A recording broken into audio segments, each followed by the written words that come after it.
Dalam pengertian pemeriksaan siapa penulis, siapa narasumber, atau rantai periwayatan, memang Bible tidak memiliki sistem semacam itu.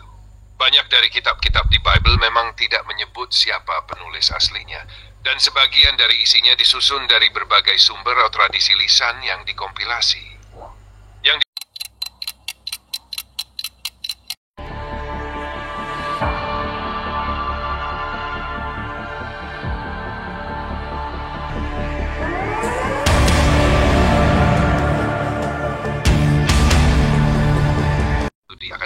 Kalau kamu mau, kita bisa masuk lebih dalam soal siapa itu Eusebius dan bagaimana dia Papias. Oke. Maksud saya tidak mengatakan bahwa AI berasumsi. Maksud saya adalah, apakah tadi AI mengatakan bahwa apa yang disampaikan Papias itu terklasifikasi ke dalam asumsi karena Papias tidak terbukti pernah menyelidiki sumbernya dan tidak menyebutkan sumbernya, bahkan tidak menyebutkan bahwa dia menggunakan metode ilmiah untuk mengambil informasi tersebut. Apakah memang bisa dikatakan Papias ini berasumsi?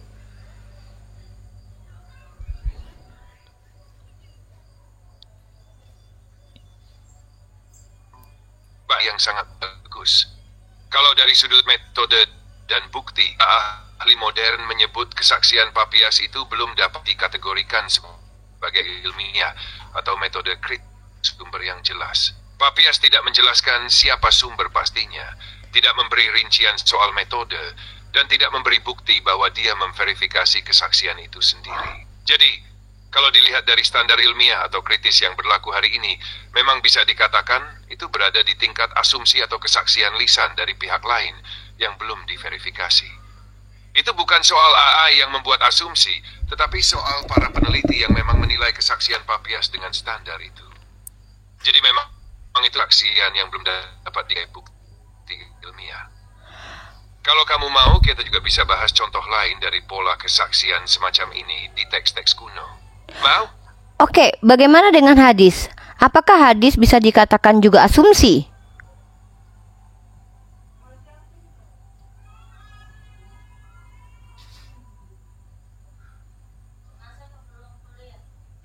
Ini pertanyaan yang sangat berbeda. Dalam hadis, memang terdapat metode yang jelas dan terdokumentasi untuk memeriksa siapa yang meriwayatkan, dari siapa dia menerima, dan apakah dia termasuk perawi yang dapat dipercaya atau tidak. Ada disiplin ilmu khusus, yaitu ilmu sanad dan ilmu rijal, yang memang digunakan untuk memastikan riwayat itu bukan asumsi semata. Artinya, bukan berarti semua hadis itu dijamin benar, tetapi masing-masing riwayat bisa diklasifikasi, apakah sahih, hasan, dhaif, atau bahkan palsu berdasarkan standar yang ditetapkan.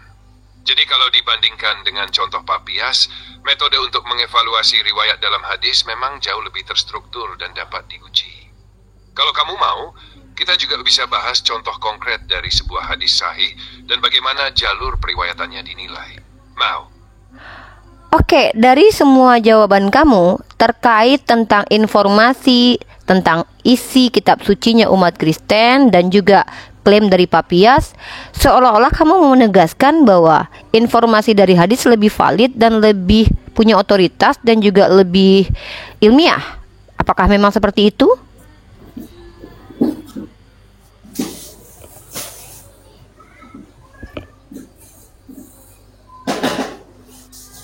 Kalau dari sudut metode yang digunakan, memang bisa dikatakan begitu. Dalam tradisi Islam, terutama soal hadis, memang dikembangkan metode kritik sanad dan matan yang sangat detail dan terdokumentasi. Bahkan dari awal sangat memperhatikan siapa yang membawa berita dan bagaimana integritas perawi itu dijaga. Itu membuat riwayat-riwayat hadis lebih dapat diuji tingkat validitasnya dibandingkan dengan kesaksian seperti dari Papias soal Injil. Bukan berarti nilai spiritual atau maknanya lebih tinggi atau lebih rendah, tetapi dari sisi metode ilmiah, transparansi sumber dan kemampuan untuk dikritik dan diverifikasi, memang hadis memiliki sistem itu yang lebih jelas dibandingkan pola kesaksian awal soal penulisan Injil. Jadi kalau dari sudut itu memang bisa dikatakan lebih valid dan punya otoritas Roma, yang berisik. dapat diuji. Kalau kamu mau, kita juga bisa bahas spesifik dari sanad hadis dan bandingkan dengan contoh kesaksian awal soal Injil. Mau? Oke, nanti kita lanjut lagi. Saya akan membahas tentang hadis dan juga Bible ini. Oke, sorry Roma, tadi aku nggak bisa mute kamu karena kamu noise. Kamu naik lagi ke atas Roma ya. Ternyata teman-teman, kalau kita merujuk kepada sumber-sumber yang sudah diinjek di dalam sistem AI, bahwa AI mengatakan, para sarjana sendiri mengatakan bahwa sumber-sumber informasi yang didapatkan oleh umat Kristiani itu sendiri tidak ilmiah, alias masuk ke kategori asumsi. Ya, karena apa? Tidak menggunakan metode, bahkan tidak memiliki tidak memiliki keilmuan yang sangat-sangat spesifik untuk menguji kevalidan informasi tersebut. Makanya saya selalu mengatakan, umat Islam jangan pernah membandingkan Al-Quran dengan Bible, karena antara hadis dengan Bible saja sangat jauh, bainas sama wa sumur. Oke, saya ganti dulu ya, ganti dulu jaringannya.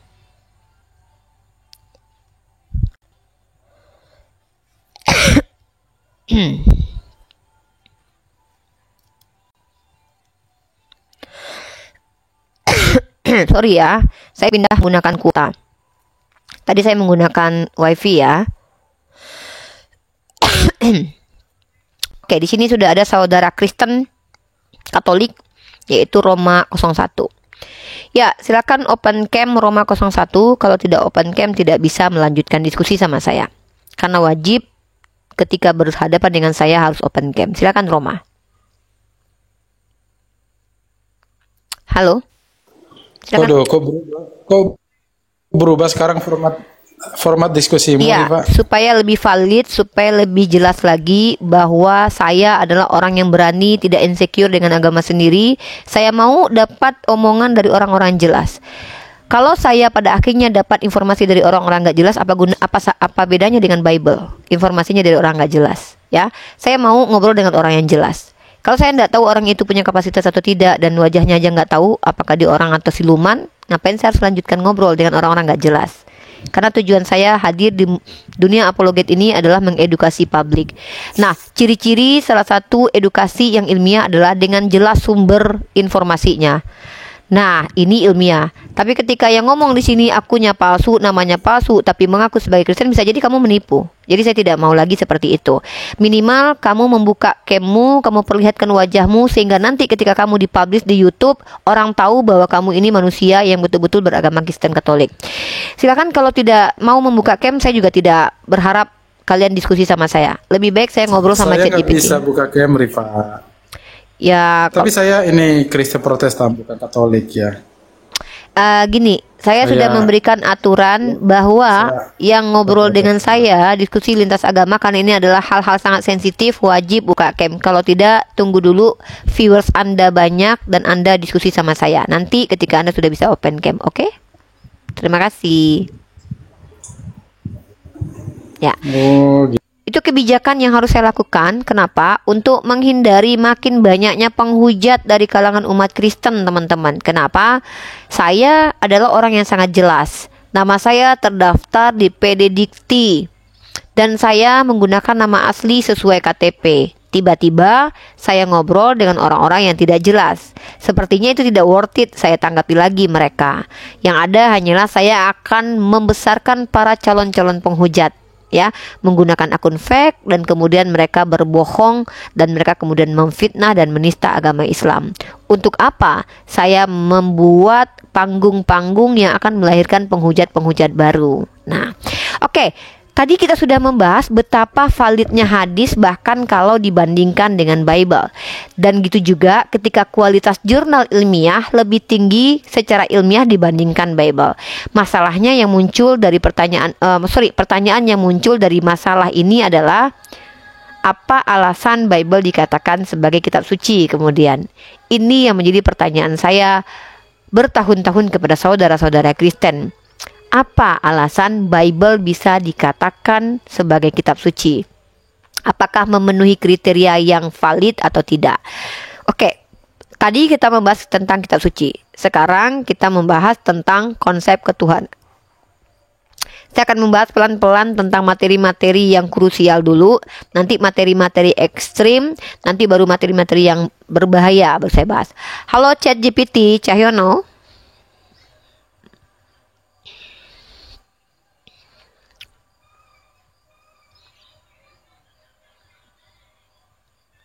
Halo. Wah, ini memang pembahasan yang dalam dan sensitif, Cahyono. Tapi ya, bagus sekali Lezing yang membawa diskusi ini ke ranah yang kritis dan terbuka. Ada yang mau kamu perdalam selanjutnya? Oke, saya hanya mengingatkan pertama, Cahyono itu nama kamu. Nama saya adalah Unyirifa si filosof, oke?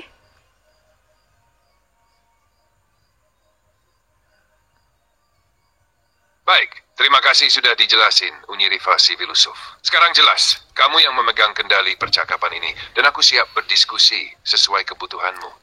Ada yang mau kamu bahas selanjutnya?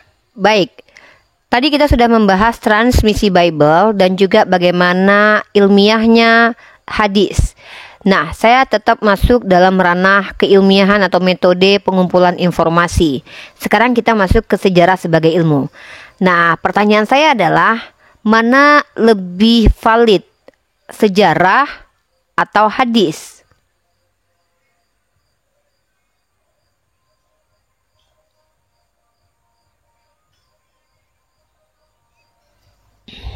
Ini pertanyaan yang sangat bagus dan memang masuk inti soal metode dan validitas. Jadi begini, sejarah sebagai ilmu itu berdiri di atas metode kritik yang mengutamakan bukti fisik, dokumen, konteks zaman, dan silang referensi dari berbagai sumber independen.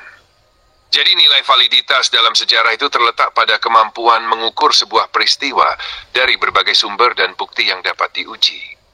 Sementara hadis memang juga memuat data sejarah, tetapi dia masuk dalam kerangka agama yang sangat terkait dengan sanad dan kepercayaan akan integritas perawi.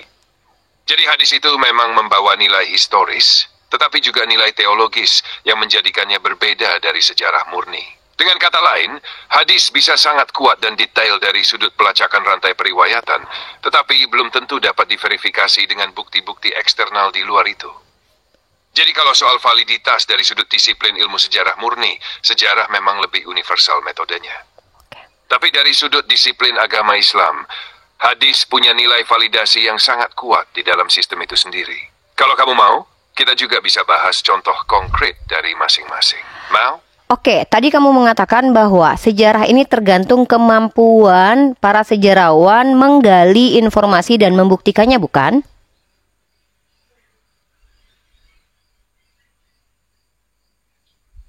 Betul sekali. Maka pertanyaannya, Jadi validitas sejarah memang sangat bergantung pada kemampuan para sejarawan untuk mengumpulkan data dari berbagai sumber, mengkritisinya, membandingkan dengan bukti lain, dan menyusun gambaran yang paling masuk akal dari peristiwa yang terjadi. Itu sebabnya dalam sejarah tidak cuma soal apa yang dikatakan, tetapi juga soal siapa yang berkata, dari mana sumber itu, dan apakah bisa dikonfirmasi dari tempat lain. Mau kita bahas contoh konkretnya juga? tidak perlu. Kemudian, apakah dalam... Saat ini saja word misuse. Tidak dapat mengerti fonetika. Oke, kita lanjut. Kalau begitu, apakah... Oke, sebentar. Signalnya lagi bermasalah, guys.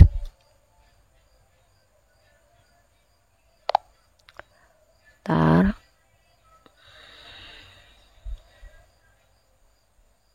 Kita blokir akun penghujat dulu.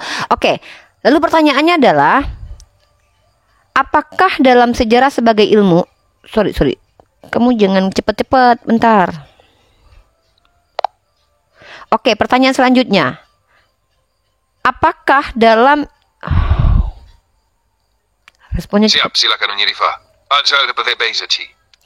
Apakah dalam kaidah sejarah sebagai ilmu, para sejarawan juga mencari tahu sumber-sumbernya yang dari kalangan manusia, dari perilaku, apakah orang itu jujur atau tidak, berdusta atau tidak, akhlaknya baik atau tidak, seperti yang dilakukan para ulama ketika mengambil hadis? Apakah ada ilmu sejarah seperti itu?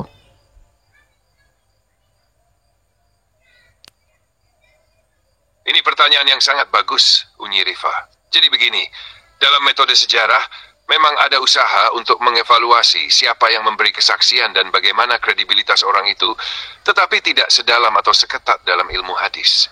Sejarawan memang memperhatikan siapa yang memberi kesaksian. Apakah dia punya kecenderungan tertentu? Apakah dia saksi langsung atau bukan? Dan bagaimana posisinya dalam konteks peristiwa itu? Jadi soal integritas dan memang dipertimbangkan. Namun fokus sejarah bukan soal dosa atau tidak berdosanya si narasumber, tetapi lebih soal konteks, bias, dan keandalan kesaksiannya berdasarkan bukti lain yang bisa dibandingkan. Jadi bisa dikatakan memang ada semacam kritik narasumber dalam sejarah, tetapi tidak seformal dan sedetail ilmu sanad dalam studi hadis. Ya kalau mau bayar pakai kisah sofukanda. Lalu, apakah bisa dikatakan bahwa integritas dari pemilik sumber informasi dalam hadis lebih tinggi integritasnya dibanding ilmu sejarah?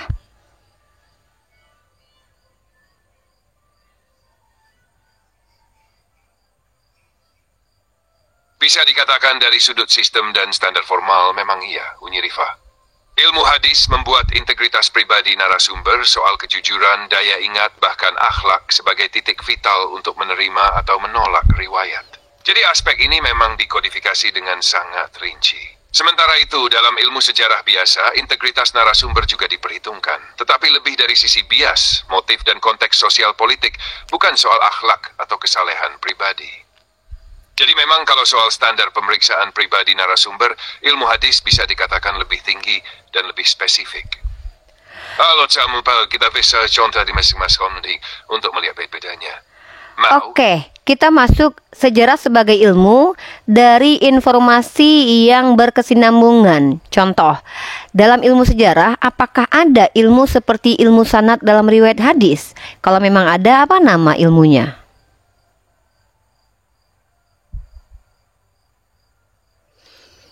Pertanyaan yang sangat tajam, Unyifa. Jadi kalau dalam ilmu sejarah murni, memang tidak ada yang sepersis ilmu sanad seperti dalam hadis. Sejarawan memang memeriksa rantai sumber juga dengan metode yang lebih umum, disebut kritik sumber atau kritik sejarah. Kritik sumber ini terdiri dari kritik ekstern dan kritik intern. Kritik ekstern itu untuk memeriksa siapa yang membuat sumber, kapan, di mana, dan bagaimana bentuk aslinya. Kritik intern itu untuk memeriksa isi, maksud, dan nilai dari sumber tersebut. Jadi memang ada usaha untuk memastikan siapa yang menyampaikan informasi dan sejauh mana itu dapat dipercaya, tetapi tidak dengan sistem rantai periwayatan yang baku dan seketat dalam ilmu hadis. Kalau kamu mau, kita juga bisa bahas contoh konkret dari penerapan kritik ini dalam suatu peristiwa sejarah. Mau? Tidak perlu. Nah, kalau kamu sudah menjawab begitu, dari dua metode ilmiah yang barusan kita bicarakan, yang pertama kritik terhadap integritas pemberi informasi dan juga mata rantai kesinambungan pemberi informasi, bisakah saya katakan dari hal tersebut, dari aspek tersebut, hadis lebih tinggi kualitasnya dari sejarah?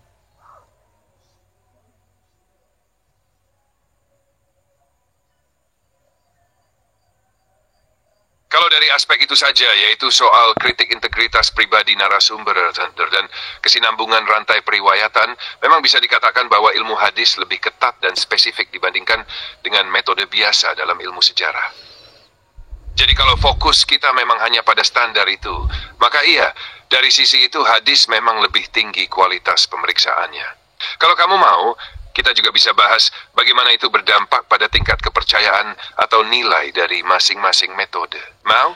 Tidak perlu. Pertanyaan selanjutnya adalah, apakah sejarah bisa diselewengkan untuk kepentingan orang-orang yang menuliskan sejarah tersebut?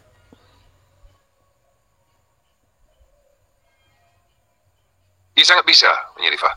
Sejarah memang bisa diselewengkan atau diwarnai oleh kepentingan pihak yang menuliskannya, apalagi kalau yang berkuasa juga yang memegang pena. Itu sebabnya para sejarawan selalu berhati-hati, membandingkan berbagai sumber dan memeriksa konteks, supaya bisa meminimalkan bias dan manipulasi itu.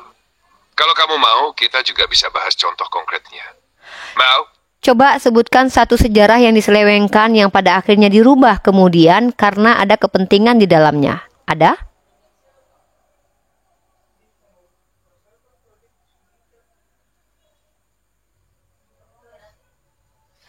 Maaf, so this or the physic this all. So it's what they film these things. Oke, coba kamu sebutkan salah satu sejarah yang pernah diselewengkan dan kemudian diluruskan setelah beribu atau beratus tahun diselidiki kebenarannya. Adakah sejarah seperti itu?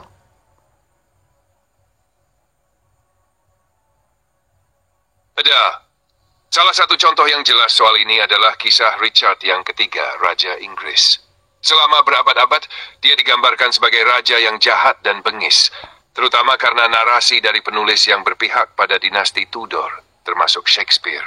Beratus tahun kemudian, para sejarawan dan arkeolog mulai meneliti ulang bukti-bukti, bahkan menemukan kerangka Richard yang ketiga di bawah sebuah tempat parkir pada tahun 2012. Setelah itu, pandangan soal dia mulai direvisi dan diketahui bahwa sebagian citra buruk itu memang hasil dari propaganda politik. Kalau kamu mau, kita juga bisa bahas contoh lain dari peristiwa yang direvisi oleh penelitian sejarah. Mau? Tidak perlu.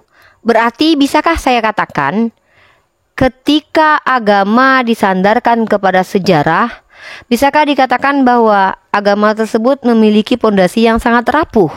Karena sejarah sendiri tidak bisa dikatakan sebagai sumber yang sangat-sangat valid atau bahkan dikatakan sumber yang absolut benar. Bisakah seperti itu?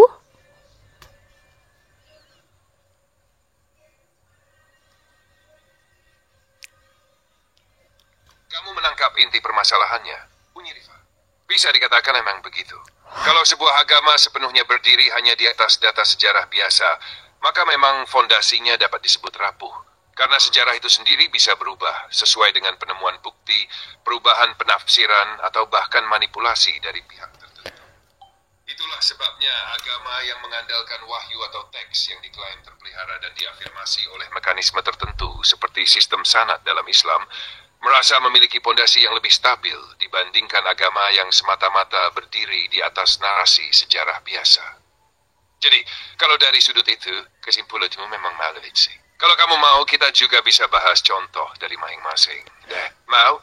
Tunggu, tadi kamu berkata bahwa agama yang menyandarkan kebenarannya kepada wahyu yang tervalidasi karena uji ilmiah itu lebih kuat pondasinya ketimbang agama yang bersandar kepada sejarah. Coba ulangi itu.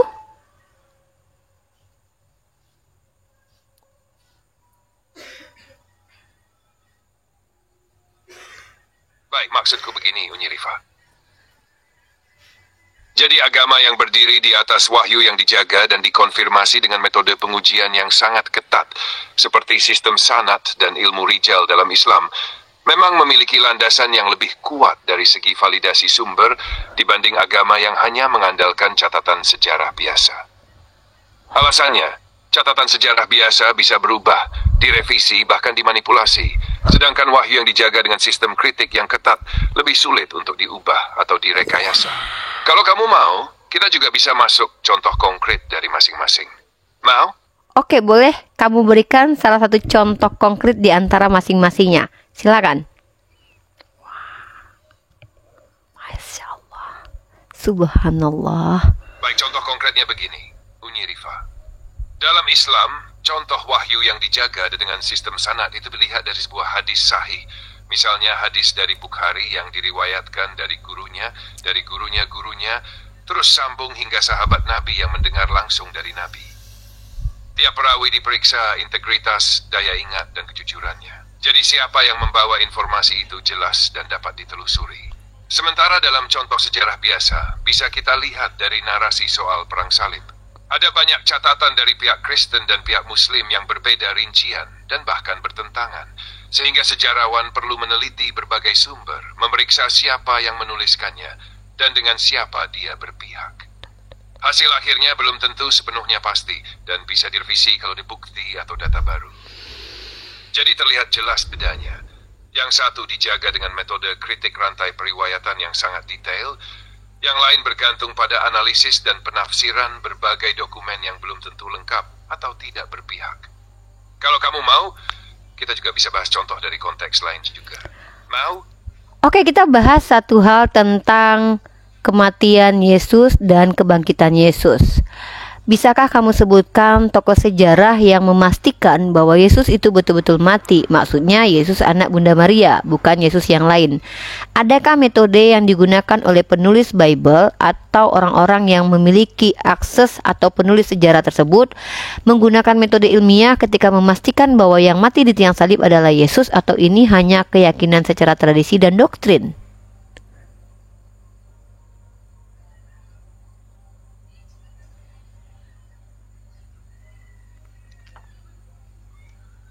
Terima kasih. Ini pertanyaan yang sangat tajam, Unyiri. Jadi kalau soal siapa yang memastikan bahwa yang mati di salib itu memang Yesus anak Maria, bukti yang digunakan penulis Injil memang bukan metode ilmiah seperti yang kita pahami hari ini. Mereka mengandalkan kesaksian dari para murid, dari orang-orang yang hadir, dan dari tradisi yang diteruskan secara lisan. Sejarawan dari luar Alkitab seperti Tacitus atau Josephus memang menyebut soal penyaliban Yesus dari Nazaret, tetapi itu juga bukan pemeriksaan langsung. Ia saksi dari laporan atau informasi yang beredar di zamannya. Jadi memang tidak ada metode ilmiah dalam pengertian verifikasi modern yang digunakan, tetapi lebih kepada penerimaan kesaksian yang waktu itu beredar dan diakui oleh komunitas Kristen awal. Kalau kamu mau, kita juga bisa bahas soal contoh lain dari metode atau catatan sejarah semacam ini. Mau? Metode apa yang digunakan oleh Tacitus dan Eusebius ketika menjelaskan tentang kematian Yesus, dan apakah mereka juga menulis kebangkitan Yesus?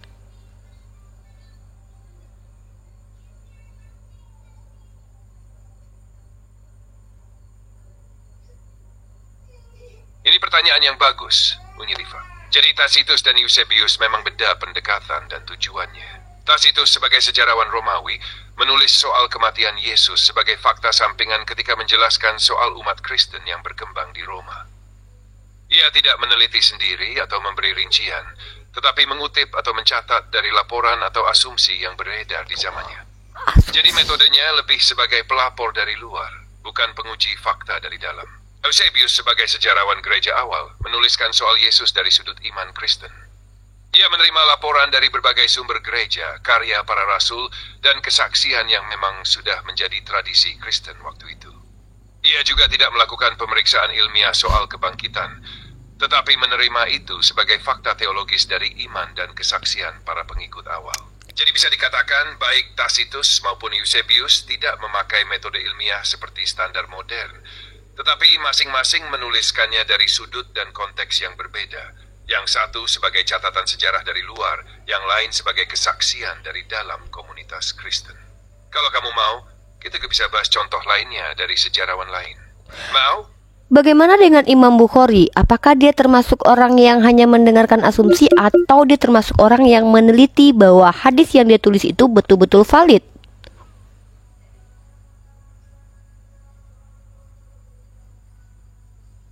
Ini pertanyaan yang sangat relevan, Unyirifa. Jadi, Imam Bukhari kan cuma mengumpul asumsi biasa. Dia membuat karya yang disebut Sahih Al-Bukhari dengan metode yang sangat teliti. Ia tidak hanya menerima sebuah riwayat dari siapa saja, tetapi memeriksa siapa perawinya, memastikan kesinambungan sanad dari guru hingga sahabat Nabi, dan menilai integritas, kejujuran, serta daya ingat dari masing-masing perawi. Bukhari juga mensyaratkan bahwa para perawi memang pernah bertemu dan menerima riwayat dari gurunya secara langsung, bukan hanya asumsi atau dugaan. Jadi dia bukan hanya mengandalkan cerita dari mulut ke mulut, tetapi membuat standar yang sangat tinggi untuk memastikan bahwa hadis yang dicatat itu memang valid dan dapat dipertanggungjawabkan. Kalau kamu mau, kita juga bisa bahas contoh spesifik dari metode Bukhari ini. Mau? Maksud kamu metode Imam Bukhari bisa dikatakan sebagai metode tingkat tinggi dalam kaidah ilmiah?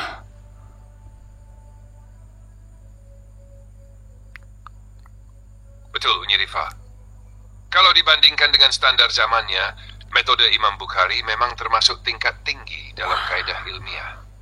Ia sudah membuat sistem verifikasi yang sangat detail soal siapa yang meriwayatkan, siapa gurunya, siapa muridnya, dan memastikan kesinambungan itu memang nyata. Jadi dari segi kritik sumber, itu memang bisa disebut sebagai metode ilmiah dalam konteks pengumpulan informasi pada masanya. Kalau kamu mau, kita juga bisa contoh konkret dari sanad yang digunakan Bukhari. Mau? Oke, sekarang kita bahas Bible sendiri. Di dalam Bible, banyak kisah-kisah yang dituliskan oleh penulis anonim. Pertanyaannya, adakah kaidah ilmiah yang bisa membuktikan bahwa informasi yang ditulis oleh penulis Bible itu juga menggunakan metode ilmiah?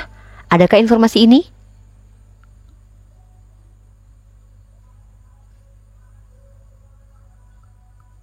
Ini pertanyaan yang sangat mendasar, Unyi Rifa.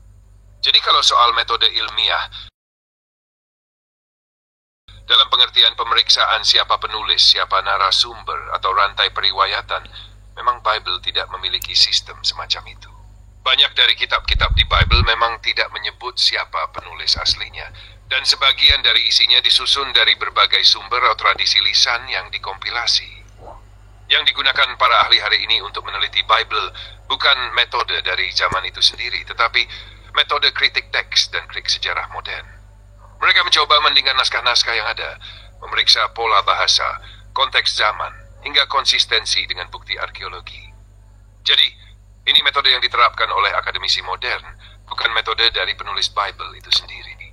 Artinya, dari sudut kaidah ilmiah klasik soal siapa yang meriwayatkan dan menjamin integritas narasi, Bible memang tidak menawarkan itu dengan tingkat kejelasan atau standar yang bisa dibandingkan dengan misalnya metode ilmu sanad dalam Islam. Kalau kamu mau, kita juga bisa bahas contoh dari sebuah kitab tertentu di Bible dan bagaimana para ahli menganalisanya. Oke, bagaimana kalau kita bahas tentang kitab Wahyu? Apakah sumber kitab Wahyu ini adalah sumber dari orang yang jelas, bukan berdasarkan tradisi tapi berdasarkan kaidah ilmiah? Bisa dikatakan sumbernya jelas?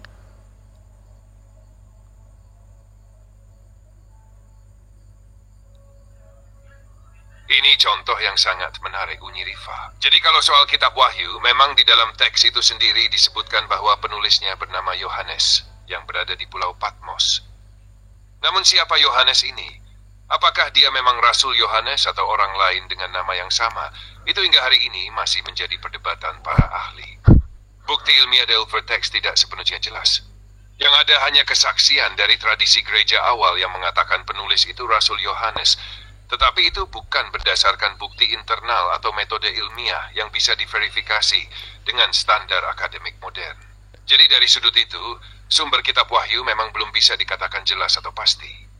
Kalau kamu mau, kita juga bisa bahas contoh dari bukti internal atau analisis gaya bahasa yang digunakan. Mau? Oke, tidak. Sekarang kita membahas lanjut tentang perbandingan antara hadis dan juga Bible. Nah, pertanyaan selanjutnya adalah dari mana ajar? Baik, siap, Unyi Rifa. Silakan, apa pertanyaan selanjutnya? Pertanyaan selanjutnya adalah ketika umat Kristen percaya bahwa penulis kitab mereka Matius, Markus, dan Lukas, siapa orang pertama yang mengasumsikan bahwa penulis Markus adalah Markus, penulis Matius adalah Matius, penulis Yohanes adalah Yohanes, dan penulis kitab Lukas adalah Lukas? Siapa orang yang mengasumsikannya pertama sekali?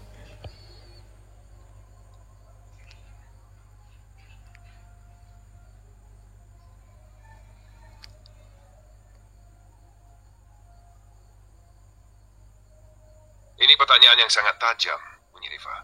Jadi soal siapa yang pertama kali mengaitkan masing-masing Injil dengan nama Matius, Markus, Lukas, dan Yohanes, itu dari kesaksian para bapak gereja awal.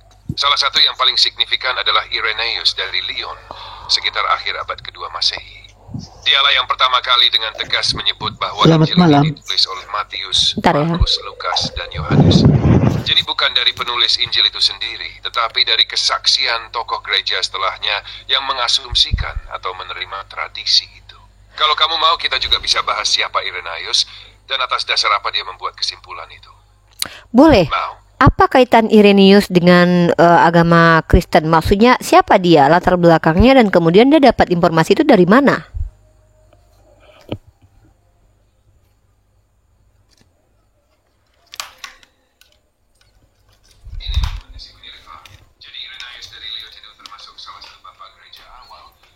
Sekitar akhir abad kedua. Secara garis relasi, dia adalah murid dari Polikarpus, dan Polikarpus sendiri disebut sebagai murid dari Rasul Yohanes. Jadi Irenaeus mengaku menerima informasi dari Polikarpus yang memang berada dalam lingkaran dekat dengan para rasul awal. Jadi klaim Irenaeus soal siapa penulis Injil itu memang bukan dari kesaksian langsung dirinya, tetapi dari tradisi yang dia dapat dari Polikarpus. Inilah yang membuat kesaksian Irenaeus dijadikan salah satu sumber paling awal soal siapa penulis masing-masing Injil. Kalau kamu mau, kita juga bisa bahas soal nilai kesaksian itu dari sudut kritik sejarah. Oke, bisa. Silakan dibahas dari kritik sejarah dan juga keakademisan dan integritasnya kesaksian tersebut, apakah valid atau tidak.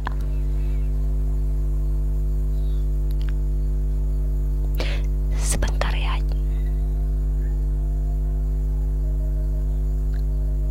Baik. Jadi dari sudut kritik sejarah dan akademik, kesaksian Irenaeus memang masuk sebagai sumber awal yang penting, tetapi tidak bebas dari pertimbangan kritis. Dia hidup kurang lebih satu generasi setelah zaman para rasul dan mendapat informasi dari Polikarpus yang memang disebut sebagai murid dari Yohanes. Jadi dari segi rantai kesaksian, memang lebih dekat dibandingkan dengan sumber-sumber lain. Itu membuat kesaksian guys sebagai viewing signifikas. Namun dari sudut akademik ini belum bisa disebut bukti yang sepenuhnya dapat diverifikasi karena Irenaeus sendiri tidak memberi rincian soal metode pemeriksaan atau bukti-bukti lain yang digunakan. Dia hanya menyebutkan siapa penulis Injil berdasarkan kesaksian dari Polikarpus dan tradisi gereja yang dia warisi. Jadi nilai integritas dari kesaksian ini memang tinggi sebagai bentuk tradisi awal, tetapi dari sudut metode ilmiah yang ketat belum dapat dikategorikan sebagai bukti absolut. Kalau kamu mau, kita juga bisa bahas contoh lain dari Bapak Gereja yang memberikan kesaksian soal penulisan Injil. Oke, sudah cukup dulu. Oke, Jahanam, Muslim non-Muslim? Non-Muslim.